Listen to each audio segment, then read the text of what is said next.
Dando continuidade, pessoal, gostaria de dar as boas-vindas à doutora Maria Cristina Ribeiro de Castro. Ela é nefrologista do Serviço de Transplante Renal do Hospital das Clínicas e do Hospital Samaritano de São Paulo. Ela é professora da pós-graduação de nefrologia da USP, doutora em nefrologia pela FMUSP, ex-fellow do Hospital Necker, em Paris, e ex-presidente da Associação Brasileira de Transplante de Órgãos. A Cris já trabalha conosco há quase 20 anos, né, Cris? E lida tanto aqui no hospital quanto no HC, ela é responsável por toda a área dos pacientes hipersensibilizados, que eu acho que a cada ano que passa a gente cresce, aumenta, e mais um desafio para a gente pensar como nós vamos trabalhar com esses pacientes. Cris, obrigada, seja bem-vinda. Eu que agradeço o honroso convite de vocês. Boa tarde, Paulo, boa tarde a todos. Vamos tentar, então, discutir um pouquinho essa questão. Deixa eu colocar aqui a minha apresentação para nós não perdermos tempo. Enquanto isso, meus agradecimentos pelo honroso convite e espero aí suprir algumas das dúvidas que esse assunto traz, embora a gente saiba que muitas ainda não estão respondidas. Desculpa, estava fora de ordem aqui. Deixa eu voltar para o meu começo. Eu não tenho conflitos de interesses em relação a essa palestra. Vocês estão conseguindo ver minha tela? Sim, sim. Sim, tá. Ok. Para a gente começar, acho sempre interessante dar uma olhadinha nesses dados, que são dados da França, que comparam a sobrevida de pacientes desde muito jovens até 85 anos. Tá? E compara a sobrevida da população geral, aqui mulheres na curva mais alta, depois homens, essa é a sobrevida da população geral até os 85 anos, depois juntos aqui a população transplantada, homens e mulheres, e bem abaixo a sobrevida de pacientes em diálise. Vejam que em todas as faixas etárias, inclusive nos bem idosos, o transplante ele é benéfico em relação à sobrevida de pacientes, só começa a perder aqui a diferença aos 85 anos de idade. Então, nunca houve muita dúvida. E os dados aqui da gente em São Paulo, esses são dados lá da USP, analisando aqui com 4 anos e meio, mostram a mesma coisa, né? O paciente que transplanta com doador vivo, ele tem a melhor sobrevida, seguido pelo que transplanta com doador falecido, e os pacientes que ficam em diálise têm a pior sobrevida, chegando aí em 4 anos em 50% de mortalidade, como já disse o PQA hoje, mais de 10% ao ano de perda de paciente. Outra coisa que a gente sabe já há muitos anos é que quanto mais cedo a gente transplanta, melhor é o resultado do transplante, né? Antigamente se comparava que menos de 6 meses com mais de 2 anos e se viu uma grande diferença, mas os estudos mais recentes mostram que, tanto do ponto de vista de perda de enxerto censurada para óbito, quanto óbito com infuncionante, a cada 6 meses em diálise aumenta o meu fator de risco de morte e de perda de enxerto. Tá? Chegando aqui um fator de risco com mais de 4 anos de diálise de 70% de piores resultados. Então imagine para os sensibilizados que chegam a ficar 8, 10, 15 anos em diálise. A gente já falou sobre essas questões hoje, nós não temos transplante para todo mundo, as questões são várias, eu não vou entrar nesse tema, e temos as barreiras imunológicas, né? Nós sabemos que a compatibilidade HLA ela é muito importante, menos importante com as drogas que a gente usa hoje do que já foram no passado, mas ainda é melhor ter um rim compatível do ponto de vista HLA. E nós temos a questão dos anticorpos anti-HLA, né, que define aí os pacientes sensibilizados. E há muitos anos a gente já sabe que, analisando Ns muito grandes, Terazac já mostrou que você ter anticorpo pré-transplante piora a sobrevida do seu enxerto. Mas você desenvolver anticorpo no pós-transplante piora ainda mais a sobrevida do seu enxerto. Então, mesmo pacientes com painel 0, se desenvolvem anticorpos no pós-transplante, tem um impacto muito grande na sobrevida. De modo que ter anticorpos, nem antes, nem depois, nos ajuda no controle imunológico desses transplantes. Do ponto de vista de dessensibilização, de definição, se eu tiver o que eu tenho de anticorpo anti-HLA do tipo IgG em sangue periférico, me define o meu grau de sensibilização. E hoje a gente usa o painel calculado, porque ele tem uma correlação muito boa com o painel pelo flow, tanto de classe 1 quanto de classe 2. Tá? Então, é importante a gente saber exatamente de que parâmetros nós estamos falando, porque quando a gente vai analisar quem é paciente sensibilizado, a gente precisa saber que critério a gente está utilizando. Nós sabemos dos fatores sensibilizantes, transplantes prévios, gestações e transfusões, mas é importante dizer que esse é um levantamento que a gente fez recentemente agora na USP. 27% das mulheres sensibilizadas são sensibilizadas só por gestação. E delas, dos pacientes que chegam hoje para transplantar no HC, das mulheres, 50% ainda tem mais do que 4 gestações. Então, a poligesta ainda é muito frequente nos nossos serviços de transplante. Isso é um problema da nossa sociedade brasileira que a gente devia pensar. Vejam, são pacientes doentes que estão em diálise e chegam para transplantar, 50% delas com mais de 4 filhos, tá? E 27% sensibilizadas só pelas gestações.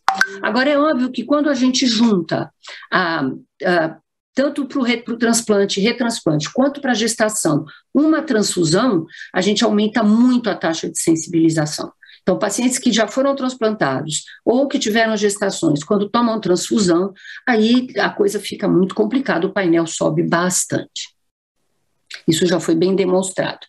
Quantos são sensibilizados? A gente sabe que nos Estados Unidos são mais do que na Europa, 25% versus em torno de 15%, e os hipersensibilizados, com mais de 80%, são 15% nos Estados Unidos, 5% na Europa.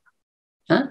Aqui são os resultados do estado de São Paulo, considerando o painel acima de 10%, 29% na lista de São Paulo. O Hospital das Clínicas é um centro de referência, tem 32% com painel acima de 10%. Vocês vão ver aqui em amarelo os com painel de 80%, são 12% na lista de São Paulo, é muita gente, e são 16% na nossa lista. Tá?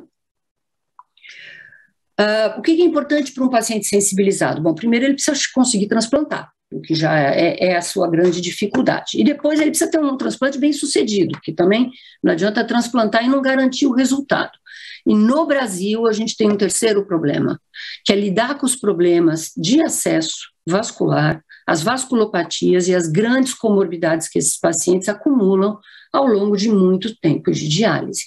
E isso faz com que a gente acabe tendo sobrevida de pacientes para pacientes sensibilizados, às vezes comprometida por causa do longo tempo que ele ficou na diálise e ele chega no transplante numa situação muito ruim.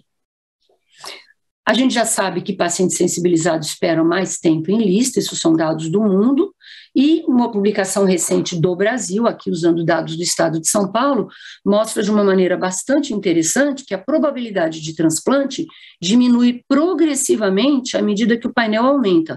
Vejam, por exemplo, que o painel de 0 a 40% já tem uma diferença importante do painel 0, e assim progressivamente. Então, a probabilidade, ela é progressiva desde o painel 1% até o painel 100%. E a probabilidade de morte e de remoção da lista é maior com os doentes com painel mais alto, justamente porque são pacientes que estão há mais tempo em diálise, com mais comorbidades. Então, a gente precisa sempre pensar quantos anos esse paciente vai sobreviver na diálise. Pode ser que hoje ele esteja muito bem na diálise e a gente diga, bom, vamos deixar em diálise e não vamos correr o risco de um transplante. Mas como é que ele vai estar daqui a 5 anos em diálise? Como vai estar do ponto de vista vascular, do ponto de vista ósseo? Então, a gente também precisa projetar um pouquinho para frente a vida desse paciente, porque o que vai acontecer é que na hora que ele perder todos os acessos, ele vai vir transplantar numa situação ainda pior, com um resultado pior também. Então, qual a qualidade de vida que eles têm e vão ter no futuro? Qual o custo desse tratamento dialítico? O tratamento dialítico é caro, ao longo dos anos ele é muito mais caro do que o transplante, e qual a chance dele na lista? nós vamos precisar, então, que eles tenham, avaliar o risco dele permanecer em diálise, aí depende da idade, da expectativa de vida e do acesso que ele tem. Nós temos que avaliar a transplantabilidade. Esse é um conceito que muitos países usam e que até hoje a gente não tem instalado no Brasil. Hoje, quando um doente chega com painel 0 e me pergunta, doutora, eu estou entrando na lista, quanto tempo eu vou esperar? Eu não sei responder. Imagine para um doente sensibilizado. O que acontece? A gente não sabe, porque isso varia com a taxa de doação e de transplante da região em que o paciente está, do tempo de lista médio daquela região, se existe uma política para sensibilizado ou não. E para o doente com painel 0, depende se ele é um homozigoto em classe 2, depende dos antígenos HLA que ele tem, se vão achar na lista. De vez em quando eu recebo pacientes com 10 anos de transplante para desensibilizar com painel 0, que nunca foram testados na lista, porque eles têm baixa transplantabilidade por outras razões. Então, a gente precisa ter uma análise de transplantabilidade desses pacientes para poder melhor avaliar o que vale a pena ser feito com ele. Avaliar o risco imunológico que é aceitável para esse transplante, considerando todos esses fatores. É sempre mais fácil quando tem um doador vivo, porque a gente consegue estudar melhor o caso, ter citometria de fluxo em tempo hábil. Se não tiver doador vivo, qual é a chance dele na lista? Se precisar de sensibilizar, qual é a melhor de sensibilização para este caso? E o que está disponível, porque a gente tem muito pouca disponibilidade, né? E quais são os recursos que a gente tem naquele centro para cuidar desse paciente depois do transplante? Isso tudo tem que ser levado em consideração. Mas qual é o tamanho do problema dos sensibilizados nos nossos serviços? Muito frequentemente as pessoas falam, mas a gente está gastando muito dinheiro no serviço com sensibilizados. Vamos ver o tamanho do problema. Na USP, que é um centro de referência, em 1.000 transplantes realizados de 2009 a 2013, nós tínhamos 20 e poucos por cento, 26, 27%, com painel acima de 0. Desses, um terço, cerca de 9%, com anticorpo no momento do transplante contra o doador. E desses, 30% rejeitaram ao longo do primeiro e segundo ano. Então, veja, mesmo num centro de referência, a taxa de AMR é de 3%. E a taxa de DSA positiva é de 9%. Portanto, não vale a pena a gente superestimar também o problema. Tá? E é importante que se diga que a AMR não acontece só em sensibilizado. Aqui nesses 14% que tem painel 0 e nesses 16% que não tem DSA, a gente teve quase 40% das AMRs do serviço em longo prazo. Então, todo o serviço tem que estar preparado para detectar a AMR rapidamente, tratar a AMR rapidamente. Então, quando os serviços dizem, eu não tenho condição de fazer sensibilizado ou de sensibilização porque eu não tenho condição pós-transplante, ele não tem condição de transplantar, porque a AMR é uma realidade de todos nós. Nós temos um problema específico no Brasil, que é a nossa alta taxa de transfusão. Os doentes chegam para transplantar com uma média de 50% deles transfundidos, e as mulheres mais do que os homens, né? A gente sabe que as metrorragias não são muito bem cuidadas em diálise, a gente chega a receber pacientes tomando Emax e transfusões mensais, em que ninguém cuidou da metrorragia dessa paciente, né? Mas é um problema geral, os homens também são muito transfundidos. As mulheres também são mais sensibilizadas, né? E principalmente hipersensibilizadas, então elas chegam em condição pior no transplante, o tempo de espera de lista delas é maior, o número de pacientes que transplanta com menos de 4 anos é maior em homens e com mais de 4 anos é maior em mulheres. Então, as mulheres são particularmente afetadas. Outro problema brasileiro, que a gente não vê reflexo fora, é a quantidade de pacientes priorizados em lista por falta de 7% em 2.000 pacientes transplantados de 2010 a 2019 na USP. Esses são os que foram transplantados, porque tem um tanto de priorizados que nem foi transplantado, né? Aí as mulheres mais do que os homens, quase o dobro. Tá? Um estudo que nós fizemos recentemente sobre o acesso que o paciente chega para transplantar e o impacto disso na sobrevida de enxerto de paciente. Vejam que se o paciente chega para transplantar com TENCOF, com uma fístula ou com o catéter, os resultados são bem diferentes. A perda de enxerto é pior se ele chega com catéter em 3 anos, a DGF, a taxa de filtração glomerular é menor, o tempo de hospitalização é maior, a análise cumulativa de problemas de acesso desses pacientes é maior do que desses daqui, e as mulheres são, de novo, chegam mais para transplantar com catéter do que com fístula e com TENCOV. E o que a gente vê, então, que a menor sobrevida livre de infecção está nesse grupo de catéter venoso ao longo do primeiro ano de transplante. Esses pacientes infectam mais no pós-transplante, além de custarem mais e terem um resultado pior. Se nós analisarmos os pacientes, aqui foi uma análise de, se não me engano, 280 pacientes, o total. Se nós analisarmos o paciente em relação a problemas de acesso cumulativos, desde leve, moderados, graves e priorizados, nós vamos ver que as mulheres têm muito mais problemas moderados e priorizadas, e a taxa de óbito pós-transplante é muito maior nesses dois grupos, fazendo com que ser moderadamente ou gravemente complicado do ponto de vista vascular se transforme numa variável independente associada à morte do paciente. Então, a gente precisava realmente ter políticas melhores para acesso vascular. Agora, a gente transplanta e não adianta só que esse paciente chegue a transplante, ele tem que ter um bom resultado.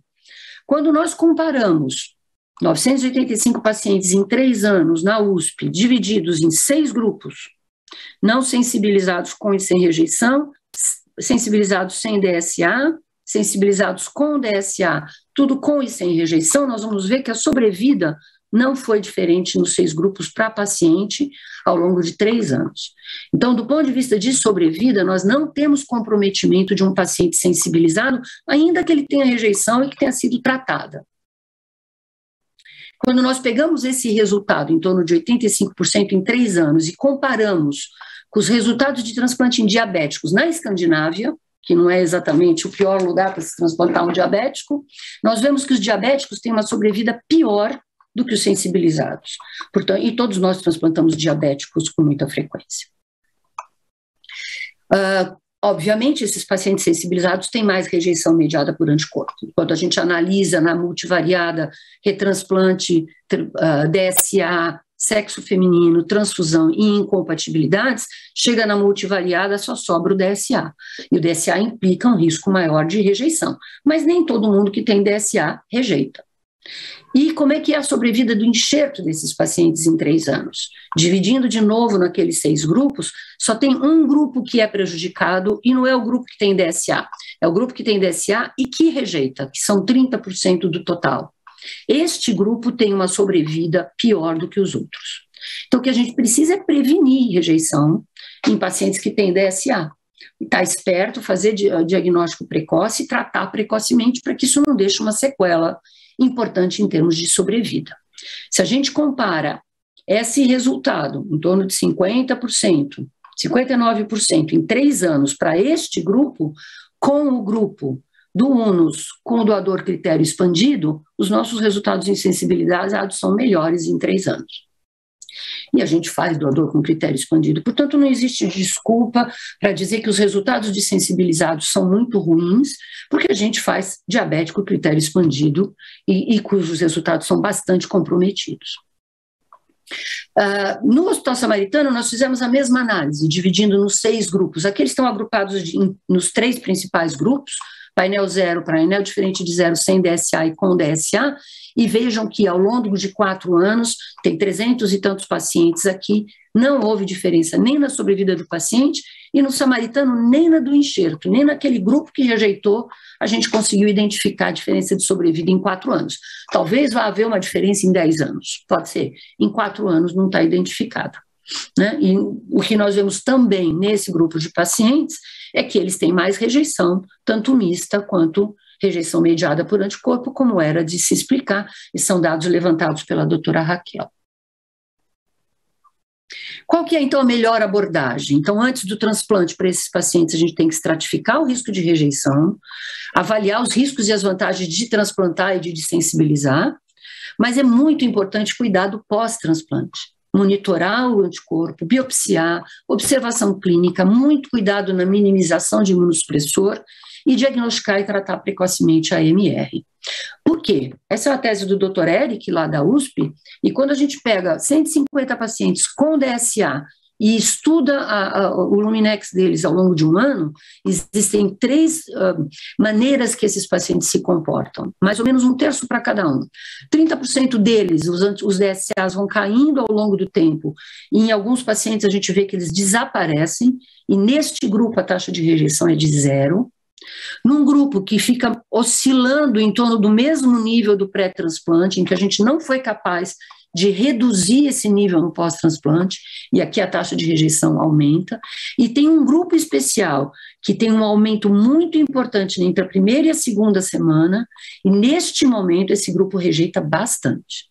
E também é 1/3 dos pacientes. E é por isso que, de rotina, nós fazemos uma biópsia e um painel entre o 7º e o 14º PO, porque muitas vezes é aqui que a gente detecta precocemente uma rejeição, e tratando, depois a gente vê que os DSAs diminuem. O que a gente pode fazer para aumentar a transplantabilidade desses indivíduos considerados intransplantáveis que nós temos na lista? Ele pode ficar esperando por um 0 mismatch, a gente pode ficar esperando sentado, porque a chance é de 1 em 4.000 doadores. Nós podemos aumentar a transplantabilidade na lista. Precisaríamos primeiro ter uma análise de transplantabilidade para poder dizer o quanto a gente precisa aumentá-lo em relação aos outros que estão na lista. Porque o quanto a situação é injusta, a gente não sabe. A gente só sabe que ela é injusta. A gente pode fazer de maneiras muito baratas, aumentando o pool de doadores, dando prioridade regional ou nacional, e aqui é só usar a máquina de perfusão, se precisar. Permitir transplante com ABO compatível e não exigir ABO idêntico. Nessas 2 medidas que são muito baratas, a gente já aumenta o pool de doadores. Obviamente, pontuar esses pacientes de maneira a equilibrar a chance deles de transplantar na lista e, se possível, definir muito bem contra qual antígenos eles têm anticorpos e quais anticorpos são aceitáveis, que incompatibilidades são aceitáveis, ou pela técnica de Luminex ou pelo matchmaker. Nós também podemos avaliar se ele tem doadores ABO incompatíveis. É muito frequente num sensibilizado ter 1 ou 2 ABO incompatíveis na família, que são às vezes HLA idênticos e que não puderam transplantar porque eram ABO incompatíveis. Nós podemos trabalhar com a doação pareada, nós vamos falar mais sobre isso, e nós podemos reduzir os níveis de anticorpos para tentar que esse indivíduo chegue no transplante com o menor risco possível em termos de nível de anticorpo. Como ele vai se comportar no pós-transplante é uma outra questão.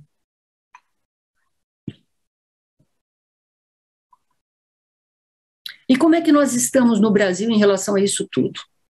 Os Estados Unidos, a Europa tem o Euro Mismatch Program, os Estados Unidos tem o CAS, tudo isso trabalhando com mismatch inaceitável e pontuando esses pacientes para que exista justiça na distribuição. No Brasil, a gente não tem isso ainda disponível, a BTO mandou uma proposta recente para o Ministério e existe um programa preliminar desde 2016 no Nordeste, o CAPEVIX, nós vamos falar sobre ele daqui a pouco. Existe a doação pareada, que também não está disponível no Brasil. A USP começou um estudo com autorização do Serviço Jurídico, da CONEP, dos estudos de pesquisa em 2020, mas até o momento nós só temos 2 transplantes pareados. Parou por conta da pandemia, e nós podemos desensibilizar. O primeiro caso nós fizemos em 2003 no HC, e depois no Samaritano começamos a fazer esses casos em 2008. Acho que a Fernanda sabe melhor que eu, o ano que eu comecei. O programa de Pernambuco, então, exigiu uma alteração da portaria da Central Estadual para que isso fosse transformado legal, ou seja, dar para o paciente sensibilizado chances um pouco melhores de transplantabilidade. Então, isso tudo foi definido em portaria, todos os grupos daquele estado concordaram com isso, o que em São Paulo eu fico imaginando como seria conseguir essa concordância, e os resultados gentilmente cedidos pelo Dr. João Marcelo são que eles aumentaram de 7% para 12% o transplante com o processo CAPEVIX. Eu não sei se esse aumento é o suficiente para, na lista de Pernambuco, equiparar a transplantabilidade. E, então, a gente precisa fazer um pouco mais de estudo para dizer o quanto é necessário equiparar. A taxa de AMR deles foi baixa, justamente porque se trabalha com o conceito de antígeno compatível, incompatibilidade aceitável. Neste modelo, a sobrevida deles de 1 ano, tanto de paciente quanto de enxerto, foi muito boa. A gente tem a doação pareada, eu não vou ter tempo de entrar aqui nos detalhes da pareada, porque são vários modelos, né? 2 a 2, que é o mais simples, mas você pode colocar 3 pares, você pode fazer dominó, você pode incluir um doador falecido no programa, isso tudo depende de algoritmos matemáticos complexos para tentar achar o melhor doador para o melhor receptor e compatibilizar peso, compatibilizar a idade, compatibilizar anticorpos, enfim. O que nós fizemos no HC foi muito preliminar, os 2 transplantes realizados no mesmo momento, 2 esposas que doaram para os seus maridos, porque eram ABO incompatíveis, como era o primeiro caso, os 2 tinham painel 0, os 4 pacientes estão muito bem, os 2 transplantes aconteceram no mesmo momento, e a gente está trabalhando agora, então, na lista. Esse é um projeto levado pelo Dr. Davi, eu não participo especialmente dele. Dr. Davi com o Dr. Elias tentam montar um algoritmo para compatibilizar os pares, o que não é fácil. Obviamente, os sistemas que funcionam melhor são aqueles que conseguem acumular um número de pares grandes para poder ter um bom cruzamento.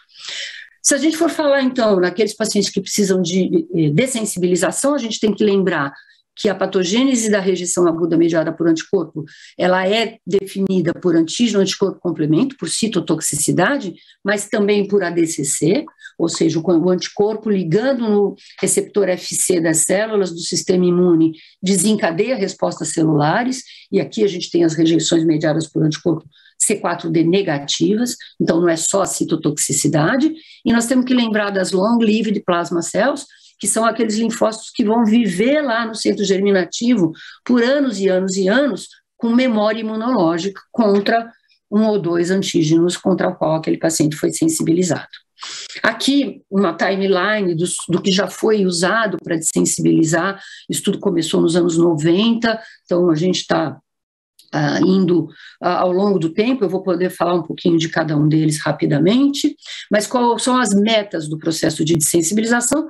Remover ou diminuir ao máximo os anticorpos patogênicos, prevenir a citotoxicidade, que dá reações imediatas, prevenir as ADCCs, que dão reações tardias, e suprimir as respostas amniésticas quando esse paciente, por exemplo, encontra uma infecção viral, ou diminui um pouco a imunossupressão, ou toma uma transfusão.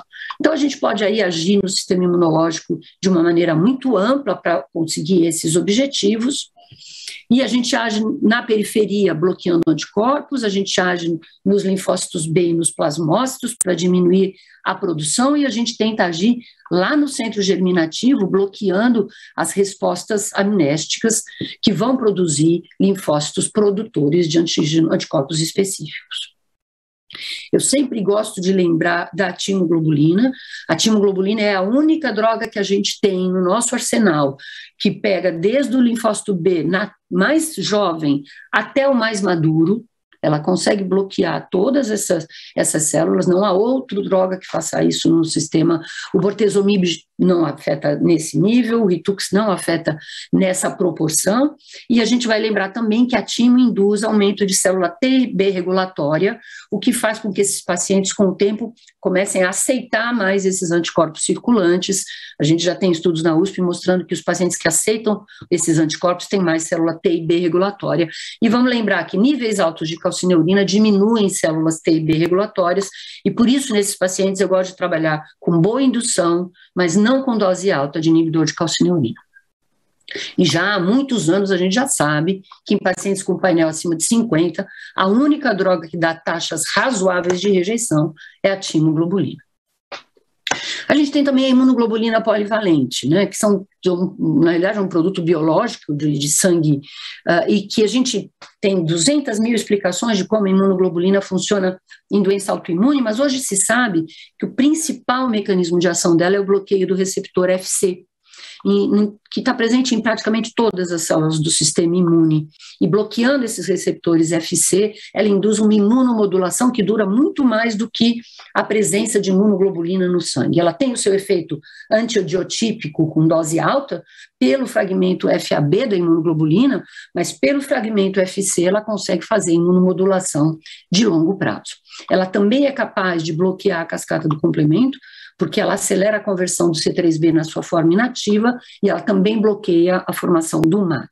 Então, é uma droga muito interessante e hoje o que está se tentando fazer, já que ela é de difícil produção e que a gente talvez não precise de toda a molécula de imunoglobulina, é estudar exatamente quais são as porções do FC que produzem melhores resultados. E hoje a gente tem, por exemplo, alguns monoclonais dirigidos contra a porção FC neonatal, que é responsável por uma coisa muito importante, que é a duração de vida de uma imunoglobulina.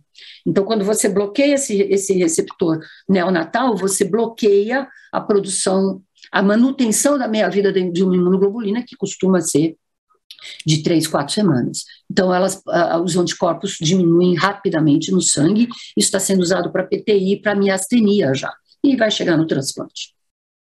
Não é uma droga totalmente sem efeitos adversos, mas ela tem uma grande vantagem. Ela não é uma droga imunossupressora, de modo que o doente em diálise toma e não tem mais infecção.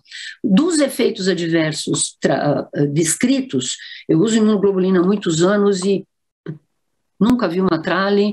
Anafilaxia, já vi um caso mais severo, trombose atribuída à imunoglobulina não tive, cefaleia existe, muito frequentemente por conta de hiponatremia, e o efeito adverso mais frequente é a hipervolemia, que os nossos pacientes, às vezes, trazem do seu tratamento dialítico, quando tomam imunoglobulina, ficam mais hipervolêmicos. Por isso que eu sempre oriento que se esteja muito seco na semana que se vai tomar imunoglobulina e que, se precisar, se faça uma diálise extra.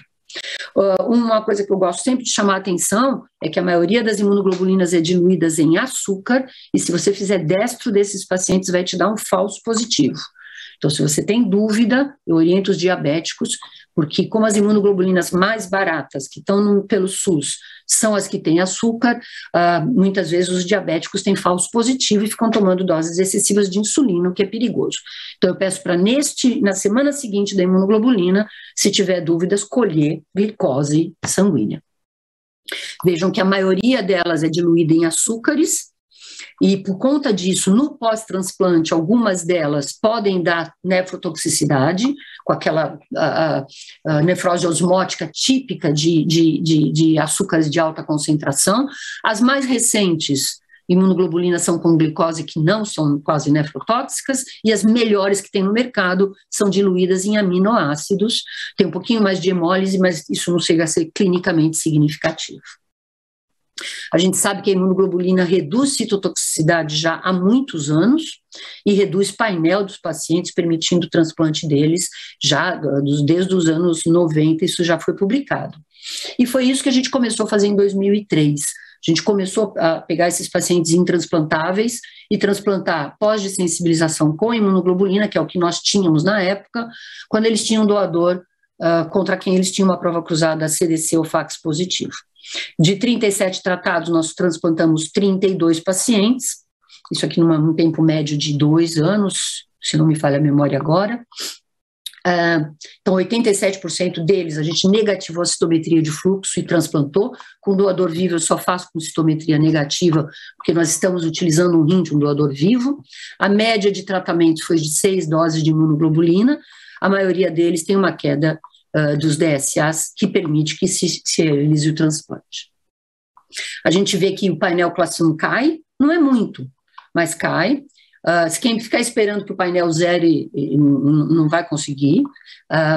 O painel 2 cai também. A somatória dos DSAs cai e é isso que faz que um indivíduo que tinha um CDC ou uma citometria positiva passe a ter uma citometria negativa e possa transplantar. Então, isso foi o que aconteceu com o DSA desses pacientes, alguns chegam a zerar, e os que falham, 12% a gente não conseguiu transplantar depois de 6 doses, porque a média deles de DSA é muito alta, em torno de 20 mil, contra 7 mil os que conseguiram transplantar. Então, é óbvio que pacientes muito sensibilizados, às vezes, precisam de ou mais imunoglobulina ou de outros procedimentos adicionais. Essa foi a sobrevida de 5 anos desses pacientes, 85% de sobrevida de paciente. As causas de óbito, infecção, neoplasia não foram diferentes. Nós tivemos pouquíssimos eventos adversos pela imunoglobulina. Se a gente compara essa sobrevida do paciente dessensibilizado, transplantado com doador vivo, com o resultado UNOS e RBT de população geral, os resultados não são muito diferentes aqui em 5 anos. E aqui com o doador falecido. O doador falecido é sempre mais difícil, porque o doador não está lá disponível. Então, você tem que, além de baixar o painel, você tem que achar o doador para ele. Mas a gente vê aqui que o que aconteceu foi que a gente conseguiu, em 24 doses de imunoglobulina, transplantar 40% deles. Aqui em azul e rosa mais escuro, o tempo de lista antes da imunoglobulina, e em rosa mais claro, o tempo pós-imunoglobulina. Se a gente analisar o grupo total, 91 meses contra 19 meses. Agora, é verdade que muitos não transplantam. Quem transplanta mais são os que são priorizados na lista, que são mais testados. E é por isso que é tão importante dar prioridade para o paciente sensibilizado, porque ele, além de abaixar o painel, você precisa ter o doador. 70% desses pacientes eram priorizados. E não é porque eles acharam doador que eles não tinham anticorpos. Não, 60% deles transplantaram com DSA. Só que o DSA era mais alto, caiu com a desensibilização e eles conseguiram diminuir o tempo de espera pós-tratamento. Aqui eu gosto muito de lembrar do cross virtual, que quando a gente instala com um cutoff muito alto, a gente acaba impedindo muito desses pacientes de chegarem no transplante. O painel deles também caiu para a classe 1, também cai para a classe 2, e quando a gente classifica por faixas de número de anticorpos, por faixa de MFI, a gente vê que muitos abaixo de 1.500 desaparecem, mas o que faz eles transplantarem, isso faz cair o painel total, mas o que faz eles transplantarem é a queda que acontece nessa faixa, e que é significativa e que faz com que CDCs positivos virem CDCs negativos e esses pacientes possam receber um transplante CDC negativo. Aqui, quando aqueles que transplantaram com DSA, quando a gente olha antes da desensibilização, o DSA era mais alto, diminuiu e apareceu o doador para ele. E o resultado de sobrevida para doador falecido, tanto de paciente quanto de enxerto, também comparando com UNOS e RBT com a população geral, também não é muito diferente. A taxa de rejeição de doador falecido, no entanto, é mais alta do que com doador vivo. É o dobro, 25% para doador vivo, 50% para doador falecido, porque a DGF faz apresentar mais antígenos e estimula mais o sistema imune. Agora, atualmente, a gente está fazendo esquemas que associam rituximab para tentar acelerar o processo, usar menos imunoglobulina. Né? E também já se sabe que o rituximab é capaz de bloquear tanto citotoxicidade, quanto a DCC, quanto induzir a apoptose de linfócito. Isso a gente se sabe desde das análises de Jordan, que mostrou que fazendo o processo com imunoglobulina e Ritux, o painel cai, ele consegue transplantar a maioria dos pacientes, e ele consegue transplantar mais associando o Ritux do que só com imunoglobulina e placebo. E também tem menos rebote, porque o rituximab vai bloquear a resposta amnéstica da qual nós falamos recentemente. Eu gosto sempre de fazer alertas em relação ao rituximab. Essa é uma droga imunossupressora, portanto, o cuidado com ela em diálise é maior. Eu sempre uso o Bactrim por 6 meses, porque esses pacientes fazem neutropenias tardias. Obviamente, aqueles que estão com infecção atual, infecção de catéter, não podem receber Ritux. Não estou fazendo durante a pandemia, parei de fazer Ritux durante a pandemia por razões óbvias. E eu sempre faço Ritux com imunoglobulina, porque um compensa o outro do ponto de vista de infecção. O Jordan já mostrou que os pacientes desensibilizados têm muito mais menos probabilidade de morte do que aqueles que ficaram em lista nos Estados Unidos, e que aqueles desensibilizados em vermelho, tanto para doador falecido quanto vivo, com esse esquema de imuno-Ritux, transplantaram muito mais do que os que ficaram em lista, do que os sensibilizados que ficaram na lista. E a sobrevida deles, de doador falecido e vivo, também muito boa, tanto para enxerto quanto para paciente. Os eventos adversos do rituximab são as reações de primeira dose, como em qualquer outro produto biológico, e o que preocupa mais no longo prazo é a neutropenia e a gama-globulinemia que ele induz e que dura muitas vezes 1 ano, quando você usa uma dose, por exemplo, de 1 grama por quilo, 1 grama total. A gente pode também associar a plasmaférese, foi o que fez Montgomery, e mostrou que transplantando com doador vivo, pós-plasmaférese, Ritux imuno, ou comparando com ficar em diálise e transplantar com doador falecido na lista, ou ficar só em diálise, o resultado de sobrevida de paciente ao longo dos anos é muito diferente. De sensibilizar, mantém o doente vivo, a maioria dos doentes em 8 anos na diálise já morreu. Nós fizemos esse processo no Hospital Samaritano em 46 pacientes, usando Ritux, plasma e imunoglobulina. Nós tivemos uma taxa de transplante de 56% em 2 anos, 59% para doador vivo, que foram liberados só com citometria negativa, e 53% de transplantabilidade com doador falecido, que foram liberados com CDC negativo. Indução clássica, imunossupressão clássica, quando tem DSA positivo, a gente sempre faz imunoglobulina junto com a timo no transplante, a menos que ele tenha tomado imuno nas últimas 3 semanas. O paciente com doador falecido não consegue fazer plasma pré, porque a gente não sabe quando o doador vai aparecer, mas com doador vivo dá para fazer. A taxa de AMR também foi em torno de 20%, 40% para falecidos, sempre maior, e as sobrevidas que a gente tem no Samaritano são excelentes para esses pacientes. Também foi esse processo que a gente usou para BO incompatível, plasmaférese, Ritux, e aqui sem imunoglobulina. Importante mostrar que esses aqui são os 10 primeiros casos, agora a gente já tem mais de 20 feitos, mas os pacientes tinham anti-ABO de 1 para 64 a 1 para 512 de título, e metade deles tinha anticorpo contra o doador. Por isso que eu digo que entre os sensibilizados a gente acha muito doador vivo que não foi utilizado previamente, por causa do painel. Nesses 10 pacientes, em 3 anos, a gente teve 30% de rejeição, 1 AMR, 10% de pacientes com proteinúria, um deles porque tem uma recorrência de glomerulonefrite, uma paciente perdeu enxerto porque nós diminuímos a imunossupressão por um câncer vulvar muito agressivo após HPV, ela já tinha história de HPV pré-transplante, essa paciente perdeu, os outros têm uma creatinina média de 1,4, e de maneira muito interessante, 80% dos pacientes que tinham DSA reduziram ou desapareceram, e o ABO contra o doador fica reduzido para o resto da vida em 100% dos casos. Isso é muito interessante porque o ABO contra o não doador, por exemplo, um indivíduo que tem anti-A e anti-B, ele reduz o anti-A se o doador for anti-A, mas ele mantém anti-B alto ao longo do tempo. Então, é uma acomodação muito específica contra a isoglutinina que ele tem. Esses também são os processos que são usados para desensibilizar transplantados cardíacos, que além dos fatores sensibilizantes habituais, tem também válvulas biológicas, produtos de extracorpórea que podem sensibilizar os pacientes, mas os 56 centros que sensibilizaram pacientes para transplante cardíaco também usam esses mesmos procedimentos. A gente pode adicionar o bortezomib. Eu, pessoalmente, não gosto dos resultados com bortezomib. Usei uma vez para tratar uma rejeição resistente e tive um evento adverso muito severo, nunca mais usei. Ele bloqueia, a gente sabe, a ativação é um inibidor de proteosoma, bloqueia NF-kappa-beta e, portanto, bloqueia a proliferação de células plasmáticas, diminui a produção de anticorpos.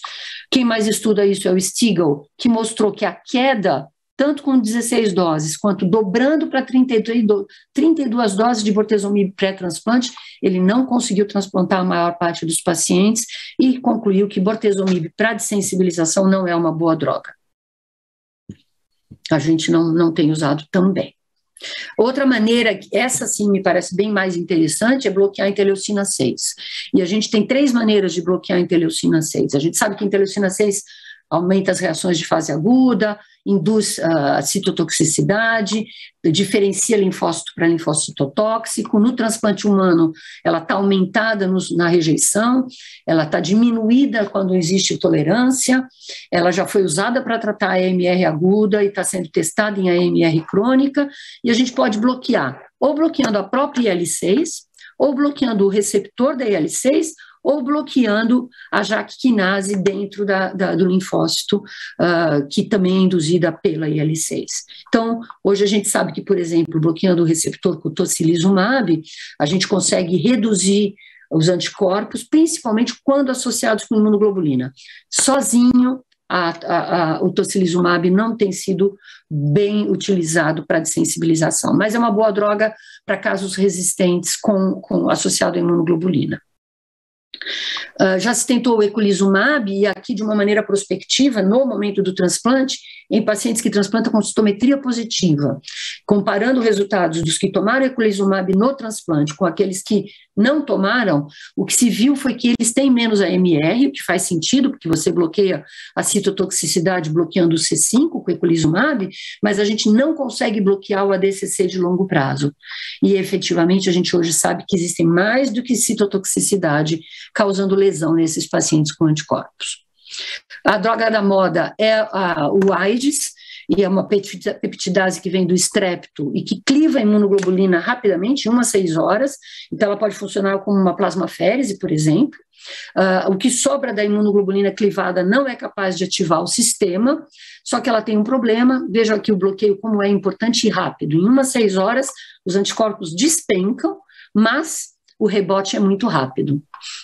E então o nível do anticorpo está aqui alto, ele cai a 0, mas ele volta a subir muito rapidamente e não está sabendo ainda como lidar com esse rebote. Provavelmente não vai dar para usar AIDS isolado, nós vamos precisar também de drogas imunomoduladoras de longo prazo, mas ela pode substituir no futuro talvez a plasmaférese, para baixar o anticorpo rapidamente. Obviamente, quando se fala de sensibilizados, para terminar, a gente não pode deixar de falar de custo. Essa é uma análise da Medicare, que avaliou 926 transplantes feitos pós-sensibilização com 2.700 de transplantes compatíveis, sem sensibilização, e mostrou que o tempo de hospitalização é maior para esses pacientes, o que era de se esperar, que os que têm só DSA, o custo é 20% maior, que os que transplantam com citometria positiva, o custo vai a 26% a mais, e os que foram sensibilizados com CDC positivo até negativar, o custo é de quase 40% a mais. Então, efetivamente, dessensibilizar e transplantar um sensibilizado custa mais dinheiro. Mas o que fez o Jordan, ele foi comparar isso com ficar em diálise durante 3 anos. E aí ele analisou tudo, DGF, perda de enxerto, óbito e tudo mais, e no final ele chega numa conta que é muito semelhante em 3 anos e até um pouco superior em termos de gasto para 3 anos de diálise. E vamos lembrar que em diálise no Brasil não é só o custo da diálise, tem catéter, a septicemia, a internação, enfim, a endocardite. Nós temos problemas para resolver no Brasil. A gente está aumentando o número de sensibilizados na lista e de priorizados. A gente não tem política para prevenir sensibilização, por exemplo, obrigatoriedade de uso de hemácia filtrada, e não temos processos adequados de acesso vascular para diálise.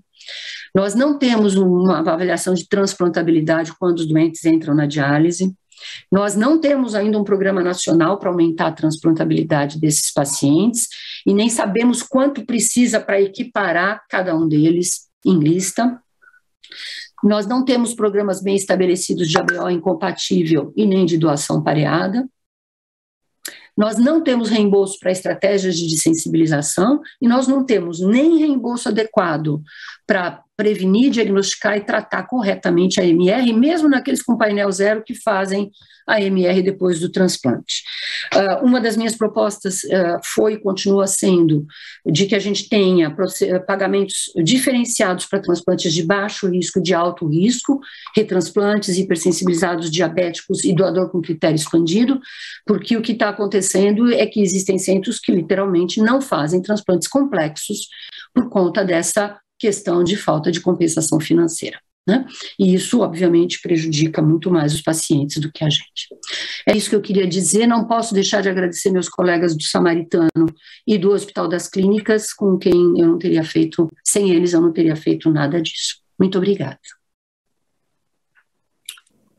Eu vou chamar agora 2 moderadores muito queridos para discutir essas questões junto comigo e com a doutora Fernanda e o doutor Paulo. Estou chamando o doutor João Marcelo Medeiros de Andrade. Por favor, doutor João Marcelo, nos dê a honra.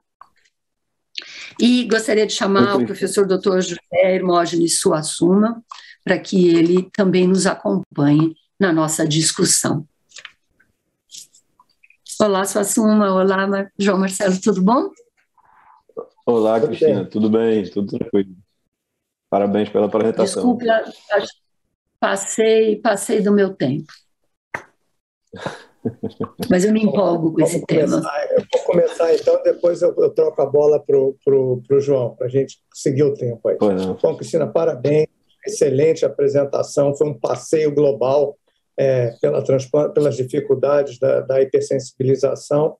E eu queria, na verdade, provocar você em dois aspectos. Primeiro, a gente sabe que alguns países, como a Espanha, por exemplo, começaram a desenvolver modelos de coletivos de priorização desses pacientes e de compartilhamento de órgãos. Eu queria saber o que você pensa da gente caminhar nesse sentido. Falar sobre a questão da priorização desses pacientes, que é assimétrica no país. Alguns estados têm esse tipo de política e outros não, e se isso não deveria ser uma política nacional. E aí uma questão muito prática, que é a questão dos valores de MFI. Né? Até quando que você tem esse limite esquisito aí entre 10 mil e 15 mil de MFI que a gente muitas vezes não consegue transpor, e se isso seria uma barreira, se você ainda assim tenta. E a última pergunta, se der tempo, se não, a gente não deveria fazer um esquema de manutenção diferente do esquema convencional que a gente emprega, que acaba sendo o mesmo para todo mundo. Bom, então vamos lá. Tem muita coisa aí, eu vou tentar ser rápida. Eu acho que a situação é muito injusta do jeito que está, e ela pode ficar injusta desde antes de desensibilizar ou de priorizar, porque a chance do doente transplantar no país é diferente em vários lugares. E o sensibilizado varia mais ainda, depende da lista que ele está, a chance dele é praticamente zero. Tem inclusive gente que está na lista, nem sabe que tem painel alto e que não vai transplantar nunca. Então, concordo com você, a gente tem que tentar homogeneizar ao máximo as condutas, para que os pacientes tenham uma certa igualdade por todo o país. E para que eles não fiquem passeando, né? Porque eu recebo doente do país inteiro, o que é muito complicado. Tem centro que diz que não faz porque não consegue tratar MR, mas os pacientes ficam tendo gasto de TFD, enfim, você sabe como que é.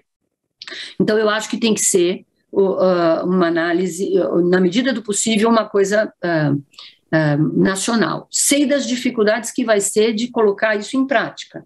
Então, acho que talvez a gente devesse começar com modelos regionais, como fez o João Marcelo, que vai nos contar provavelmente muito melhor do que eu, como uma coisa que está indo lá no Nordeste, porque regionalmente é mais fácil de equilibrar as coisas, você precisa que todo mundo esteja de acordo, você precisa que os laboratórios se falem e os níveis de anticorpos sejam parecidos, as técnicas sejam semelhantes, enfim, não é fácil. Acho que a gente tem coisas simples para serem feitas que nós não fizemos, que é aumentar o pool. É isso que você falou. Aumenta o pool de doadores para sensibilizado. Em vez dele correr na lista só da cidade de São Paulo, ele corre no estado de São Paulo, por exemplo. Com isso, você já aumenta muito a chance dele. Você não precisa que o ABO seja idêntico. O ABO pode ser compatível, você também aumenta a chance dele. Então, acho que tem várias medidas de mais caras a mais baratas a mais caras que a gente pode fazer. Em relação aos níveis de MFI, eu tenho visto doente com 12 mil e prova cruzada negativa e vejo doente com 2.500 com prova cruzada positiva. Então, eu pessoalmente acho que o teste de Luminex é sensível demais e ele é um teste in vitro. Eu gosto de pensar em termos de provas in vivo. Então, o que eu me baseio não é no nível do anticorpo, é com quantos canais tem na citometria, se o CDC é positivo ou negativo, se a citometria está diminuindo ou não, e se eu conseguir uma citometria negativa para transplantar o paciente. Então, eu tenho um paciente que transplantou com citometria negativa com 4.000, e tem outros que com 2.000 a citometria não negativou ainda, porque isso depende da capacidade do anticorpo de depletar complemento. A gente sabe que classe 2, por exemplo, tem um monte de classe 2 que não consome complemento, então que não tem muita significância clínica na hora da citometria. Então, eu prefiro me guiar pelas provas in vivo, e não Luminex e títulos, tá? Então, para doador falecido, eu aceito o CDC negativo, e eu faço uma citometria para saber nos dias seguintes do transplante se ela era positiva ou não, para ficar mais ou menos alerta, mas isso não muda a minha conduta de biopsiar e colher painel no 7º PO. Eu uso o Luminex para monitorar pós-transplante, porque eu já sei qual é o anticorpo deletério daquele indivíduo, e é ele que eu vou monitorar. No pré-transplante, eu uso prova cruzada, para avaliar o que eu tenho que fazer para transplantar esse doente. Do ponto de vista de imunossupressão, eu gosto de trabalhar um pouco com sensibilizado, como se trabalha em transplante de medula. Indução forte e manutenção mais leve. Tá? Porque senão a gente induz nefrotoxicidade, a gente tem polioma, a gente tem outras questões que comprometem o resultado do transplante em longo prazo, às vezes mais até do que a MR. Como eu te disse, 70% nem faz rejeição. Muitos desaparecem o anticorpo. Então, eu não uso dose alta de micofenolato, eu não uso dose alta de tacrolimus. É óbvio, eu fico de olho nos níveis para eles não ficarem baixos, mas eu não uso nível alto para ninguém e acho que isso garante uma creatinina melhor e fico de olho em albuminúria e em controle de painel no longo prazo. Respondi todas? Respondeu. Ok. Passar a bola para o... Sumiu. Cadê João? Cadê o João? João, cadê você? Ele saiu, ele caiu aqui, eu acho. Bom, enquanto a gente aguarda o João voltar, o que a gente pode fazer como comunidade, além, assim, você falou de várias idas ao Ministério da Saúde, né? Talvez agora a gente tenha talvez que fazer uma reunião nacional para a gente começar a ter uma pressão de comunidade para tentar endereçar essas questões. Aqui no Rio a gente está tentando passar uma priorização, mas ainda não há um acordo entre os centros para que isso funcione de uma forma efetiva, até porque os critérios são muito frouxos, quer dizer, vai ter um limite de PRA, vai ter um limite de... Qualquer limite é um limite, então a gente precisa ter uma regra geral, e a gente sabe que variam entre os países, né? Então, para a gente chegar a um acordo para a gente poder falar a mesma língua. Por isso que eu acho que a transplantabilidade é tão importante, sua Suma, porque, assim, eu posso dizer o seguinte, vou então colocar os doentes com mais de 95% em prioridade. Mas por que 95% e não 94%? O doente com 94%, ele tem quanto menos de problema do que o de 95%? A gente não sabe, porque a gente não tem análise de transplantabilidade, nem para painel 0, e nem para os painéis mais elevados. A análise de transplantabilidade, ela te dá um número. Então, você pega, por exemplo, um doente com painel 0, que tem antígenos frequentes na população daquela região, que tem um tipo sanguíneo que tem bastante doador, e aí você fala, bom, isso aqui é a transplantabilidade desse cara, eu consigo transplantar tantos desses indivíduos em 2 anos. Isso é o standard. E aí você dá um número para isso e você vai classificando todos os outros pacientes de acordo com a dificuldade de transplante deles. Considerando tudo isso, quantos anticorpos anti-HLA ele tem, o tipo sanguíneo que ele tem, o doador daquela região, se ele vai ser testado frequentemente ou não. E aí você vê, bom, a chance deste indivíduo sensibilizado em relação ao meu standard, ela é 20% menor, então eu preciso dar 20% de pontuação para ele a mais. E aí eu equilibro as pessoas. Como a gente não faz isso, todas as propostas que a gente está apresentando, elas são aleatórias. E quando você tem uma proposta aleatória, um quer fazer com 95, o outro quer fazer com 98, o outro quer priorizar acima de 90, e fica difícil achar um consenso. A gente precisa conversar entre a gente para a gente chegar com uma proposta que seja mais, em vez de cada um usar o critério. João, você voltou, que bom. Voltei por aqui, desculpe que eu tinha caído. Vamos lá. Oi, Cristina, parabéns. João, cortou. Congelou. Pela apresentação. Vamos lá. Não, tá certo? O que é que estava pronto? João, está cortando você, não estou conseguindo te entender.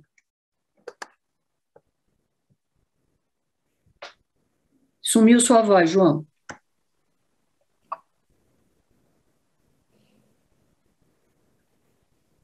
Caiu de novo. Ele deve estar com a conexão ruim. Às vezes está caindo uma chuva lá. E aí a coisa fica complicada. É verdade o que você estava falando, Sassuma, tem que ter um consenso, mas é difícil achar um consenso quando não tem dado. Entendeu? Então fica aquela coisa, não, vamos fazer... Passa por a gente... Até o consenso passa por a gente acordar quais são os dados que nós vamos coletar, quanto tempo a gente vai dar para obter uma resposta que possa ser coalescida entre os diferentes centros e aí fazer uma proposta consequente. Porque, que nem aquele slide que o Walter mostrou antes, nessa coisa do hipersensibilizado, você estava na fase heróica, quem ainda faz, a gente faz alguma coisa, nós estamos na fase do romantismo e a gente tem que transformar isso na fase profissional. E para isso a gente precisa melhorar.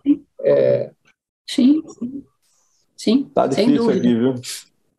Tá difícil aqui. Oi, Cristina, tá difícil. Vou tentar ser ligeiro. Vamos lá. É o seguinte, vamos lá. Repete a tua pergunta, João. Vamos lá. A gente vê aqui várias possibilidades aqui para os pacientes hipersensibilizados e que as pessoas dos estados foram tomando providências de acordo com os problemas que tinham na sua lista. Eu acredito que o que aconteceu com as listas em termos de concentração de pacientes hipersensibilizados, ela foi uniforme no Brasil inteiro, mediante o aumento da atividade transplantadora. Então, a gente tem como opções aqui a dessensibilização, que você entrou forte já há algum tempo, a gente tem a utilização de prova cruzada virtual por epítopo ou não, que é o que a gente vem fazendo aqui, com a priorização do paciente.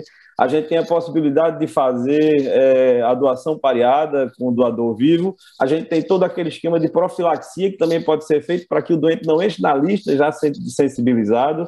Na tua opinião, existe uma proposta da WTO agora que foi colocada? Na tua opinião, para que caminho o Brasil deve andar, tá entendendo?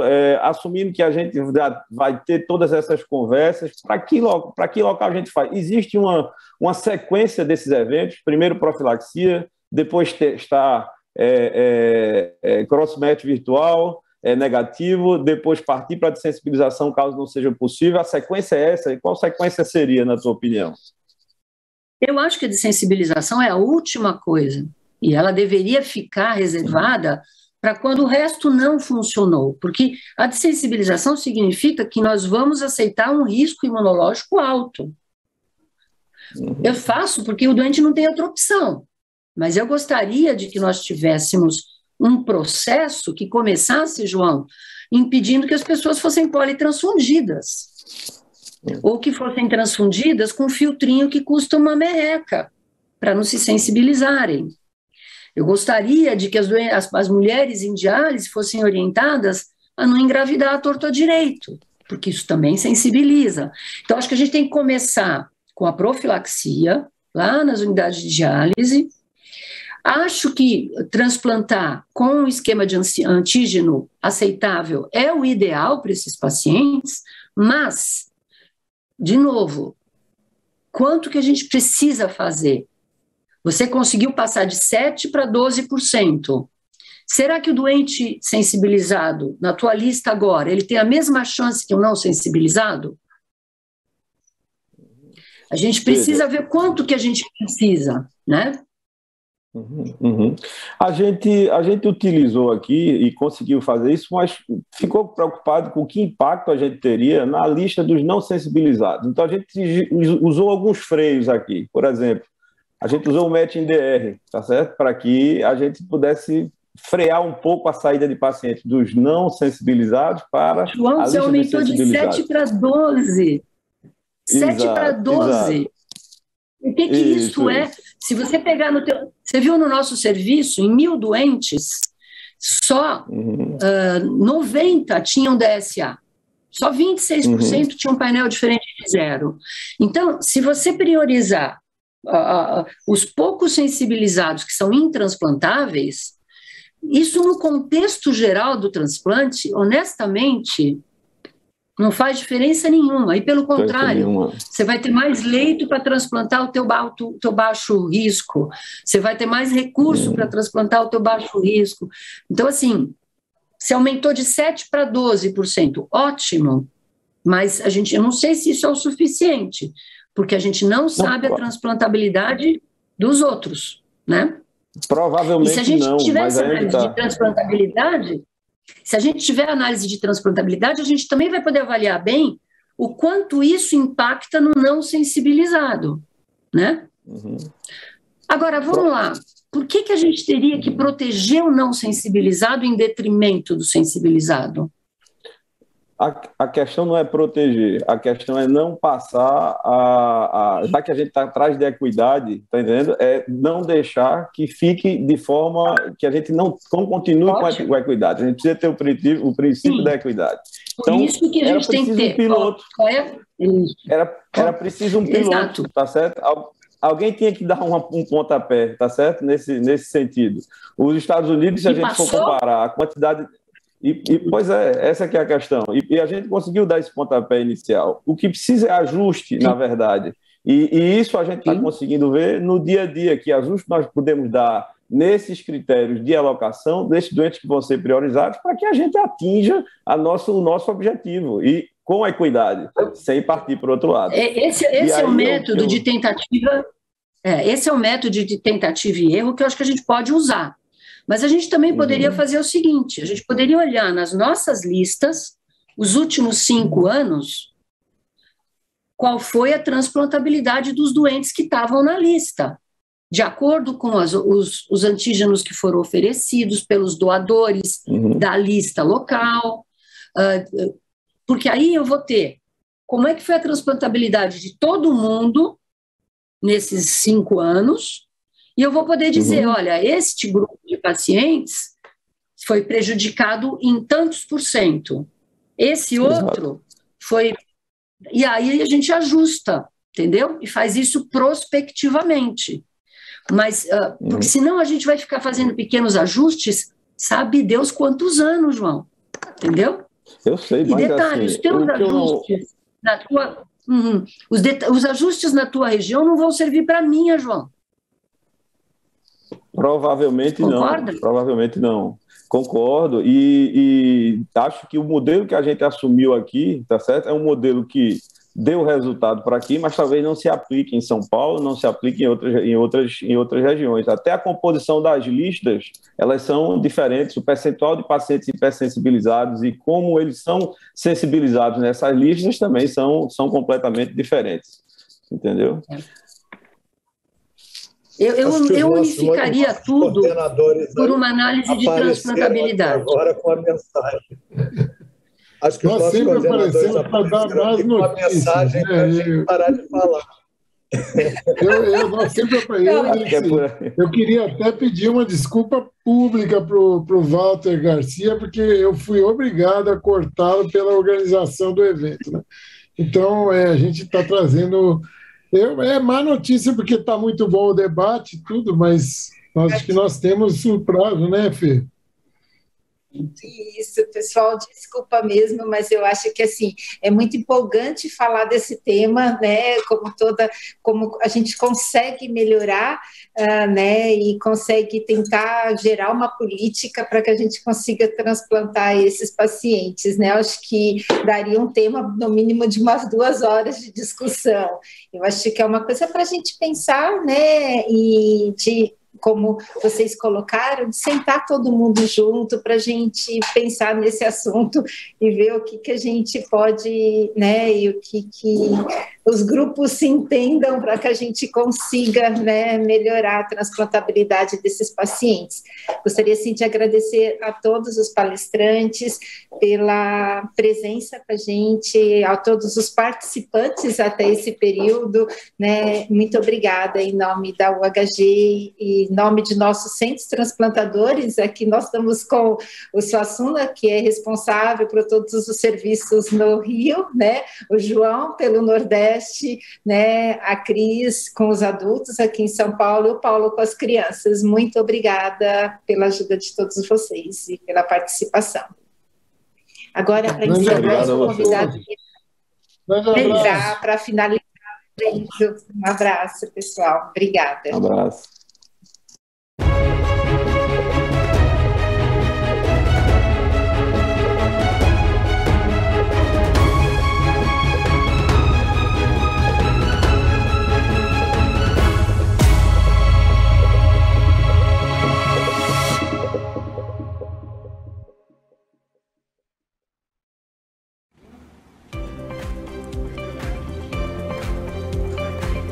Como prometido, eu estou de volta para encerrarmos juntos esse primeiro dia do segundo Summit Internacional Américas.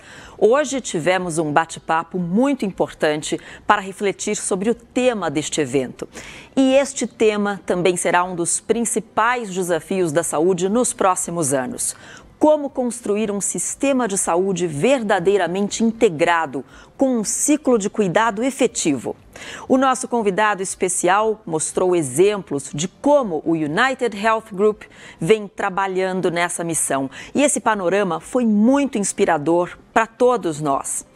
Depois desse bate-papo, vimos como os conceitos de sistema integrado de saúde e ciclo de cuidado podem funcionar na prática em diferentes especialidades médicas, sempre sob a perspectiva da qualidade assistencial, eficiência operacional e inovação.